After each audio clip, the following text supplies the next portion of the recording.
I think storytelling is very natural to all humans, especially younger children. They are exposed to stories more overtly than grown-ups are. And so, because it's such a natural thing, overlapping it with educational goals, it has also been a very age-old thing to do, right? Like even in cave paintings, there has been a story with a lesson, so there's some educational value there.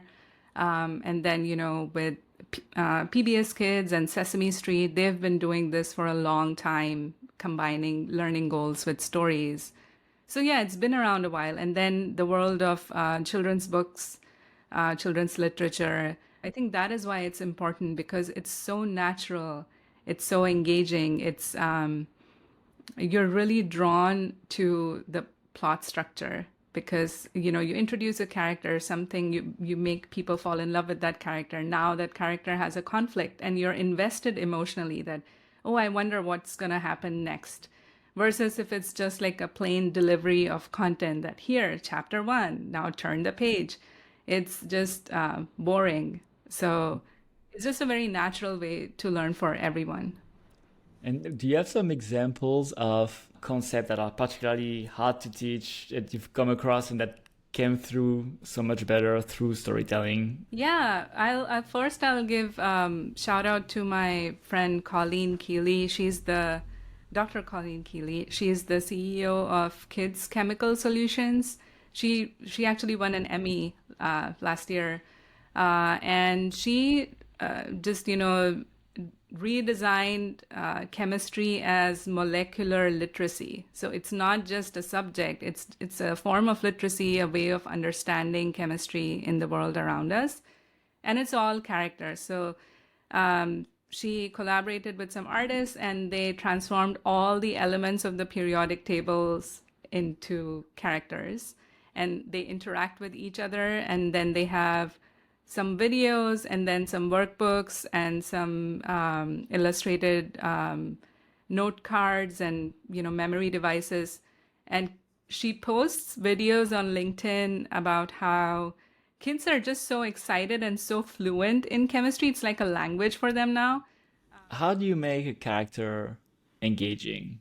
A character is nothing on its own. It's the context which makes it engaging. So sure, there are like some visual design principles in terms of using complementary colors and varying the proportions and picking a visual style that's relevant to the audience. So there are the design aspects, but then what makes you love a character is the story that they are a part of. Is their mannerism, what they experience in the story, how they respond to it. Those are the details that make a character appealing.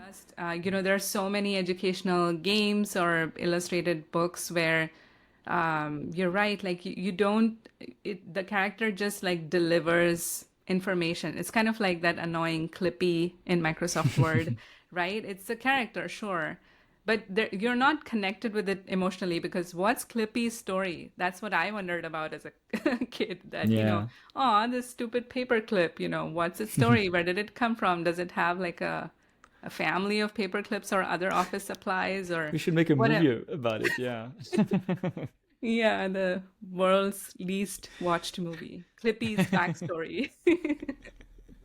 Yeah. How do you make them relatable to a large audience? There are kind of two philosophies in the art community about it. One is that we don't design for the audience. It comes from the artist. So if the emotion of the artist while creating it is existing in the character, then people will relate to it.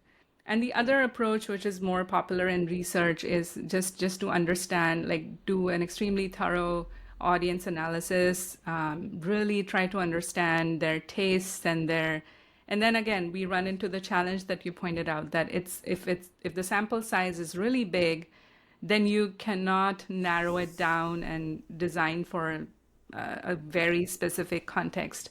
That's been a popular approach in children's media to design in a delightfully vague and abstract way.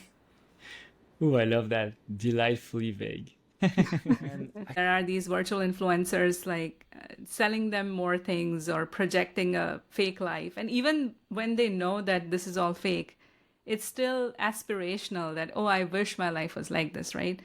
So then I had this idea. I was just researching digital twins and virtual influencers and how identities influence young people.